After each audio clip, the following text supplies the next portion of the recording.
Hello guys, welcome back to my channel. तो आज मुझे पपी सेल वीडियो नहीं आसेनी। आज जो टॉपिक रही है सबू डग ओनर को बहुत बड़ समस्या रोचे, जमीक आप पपीज गुड़ा को देखिपे। तो ये पपीज गुड़ा को स्किन डिजीज हो जाए, माने चर्म रोग हो जाए। तो ये चर्म रोग को दूर करने बहुत सहज जदि आप मोर ये वीडियो को प्रथम नहीं शेष पर्यटन देखुवे। जदि आप फास्ट टाइम पे मो चैनल को विजिट कर तो वीडियो को लाइक कर चैनल को सब्सक्राइब कर दिंतु। चलते एवं जी टॉपिक उपरकू। तो आम ये रोग को भल करने पूर्वर आम जाना ये रोग होता है कहीं। फास्ट पॉइंट हो जदि आप फीमेल डग रो मेटिंग करने पूर्वर जदि आप फीमेल डग को कृमि औषध बा डिवर्मिंग करना तो सही कारण होता है। सेकेंड पॉइंट हो जदि आप फीमेल पपीज देला पपीज मानकर डिवर्मिंग करना तो सही कारण होता है। जाना ये रोगर लक्षण कौन कौन।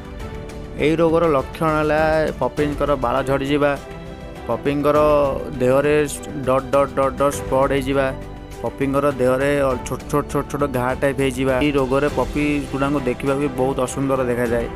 तो एबे जीवा मेन टॉपिक उपरकू यही रोग को भल करवा केमिति।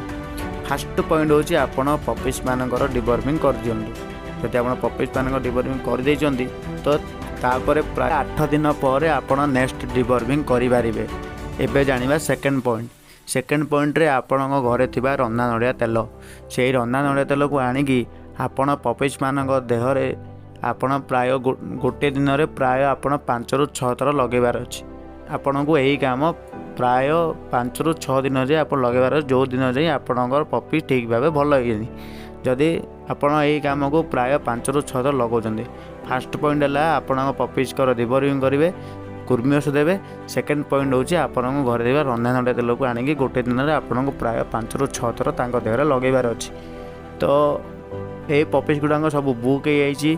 तो आपन को जब नेक्स्ट पपी दरकार तो आपन प्राय 22 तारीख में आपन जब वेट कर तो आप नेक्स्ट मोर स्टड पपी जो आसो से पपीज आप बुक करें। एबे देखो मो पपी को रिजल्ट आप देखिपे। यही पपी हूँ से पपी जो पपी की 5 दिन तले पूरा स्किन डिजीज हो जाता। तो से 5 ରୁ 6 दिन पर आप देखिपे पपीज कौ भाव में रिकवरी होती। जदि आपको मो वीडियो भल लगुव तो यही वीडियो को लाइक कर दिंतु। जय जगन्नाथ।